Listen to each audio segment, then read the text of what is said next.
みません。今までイザベル様のお部屋にいて、毒を飲まされて、その療養に。第二王子を護衛する側の沈黙の魔女殿が、なぜ毒殺されかけているのでしょうか。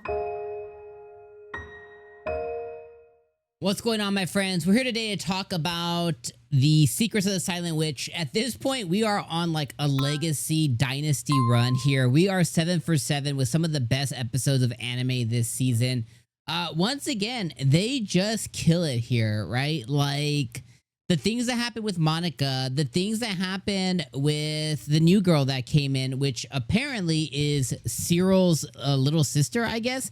She is a second year, and her name was. Oh, and she's the fiance of that Neil kid too. So I thought that was really funny as well too. I'm finding her name, Claudia.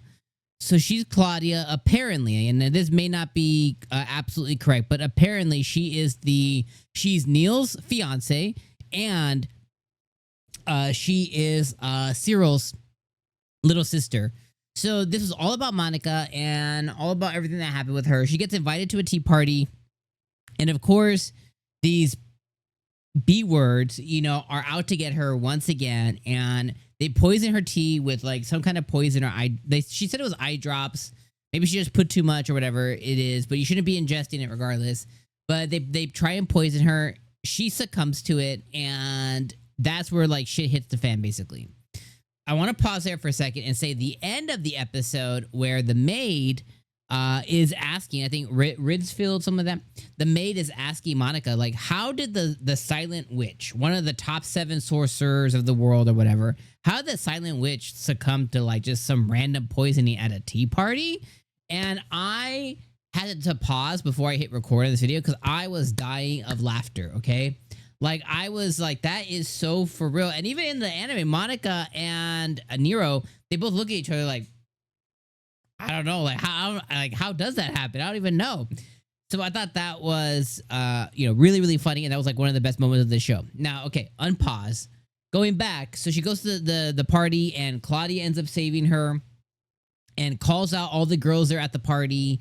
And they're basically put on notice for attempting to poison this young girl, which obviously is Monica in this case, and she saves her, gets her to throw up. Monica's having a huge flashback, like a nightmare, when her dad got put to the stake and her family situation and where her love for numbers come from. And I was like, oh man, that's so good.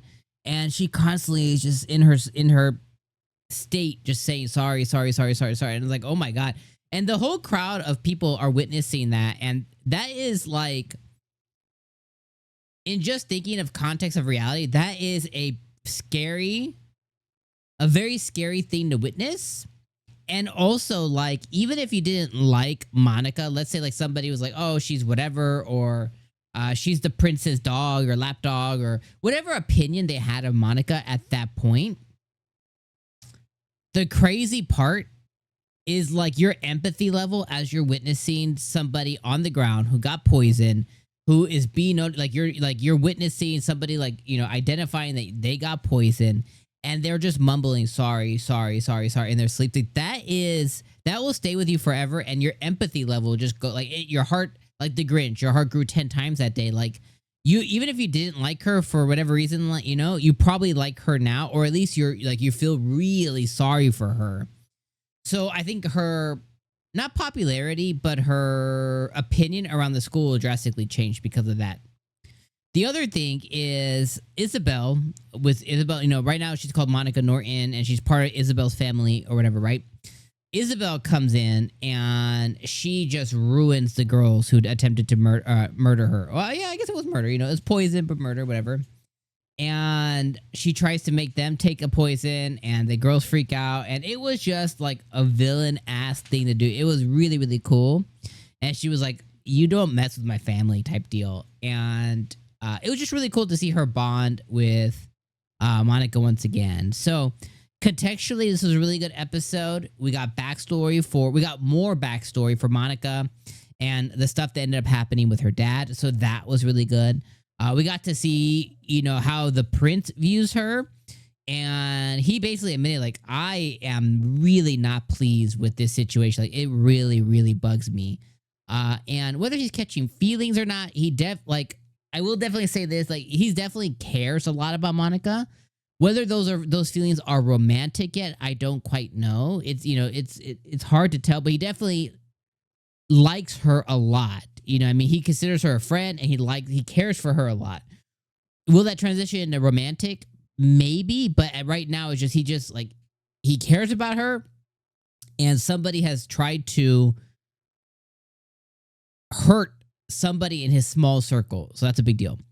And that also extends to Cyril as well too. Cyril's feeling some type of way about that too, and his sister called him out for overly staring and getting really blushy at Monica's face. So whether romance spurs or not, it'll probably be between Cyril and or Monica. Last thing I'll say too is, because I forgot about this happened, is the moment on how Rinsfield, whatever the maid's name is, was she was describing Louis. She always describes him as like this crazy villain, and it's really, really funny stuff. So anyways, Silent Witch, 7 for 7. They're just absolutely nailing it. Loved it. Can't wait to watch more. I'll see you guys next week for episode number 8, as this continues to be one of the best shows of the season. Glazing, no glazing. Peace.